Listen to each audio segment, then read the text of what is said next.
Jésus a changé l'eau en vin, il semble même qu'il ait bu du vin à l'occasion. Jean 2, 1, 11, Matthieu 26, 29. À l'époque du Nouveau Testament, l'eau n'était pas très propre. Sans assainissement moderne, l'eau était souvent remplie de bactéries, de virus et de toutes sortes de contaminants. Il en va de même dans de nombreux pays qui développent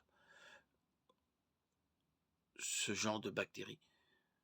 En conséquence, les gens buvaient souvent du vin ou du jus de raisin, car il y avait beaucoup moins de risques d'être contaminés. Dans 1 Timothée 5, 23, Paul a demandé à Timothée d'arrêter de boire exclusivement de l'eau, ce qui lui causait probablement des problèmes d'estomac, et de boire plutôt du vin. À cette époque, le vin était fermenté, contenant de l'alcool, mais pas nécessairement au même degré qu'aujourd'hui. Il est incorrect de dire que c'était du jus de raisin, mais il est également incorrect de dire que c'était la même chose que le vin couramment utilisé aujourd'hui.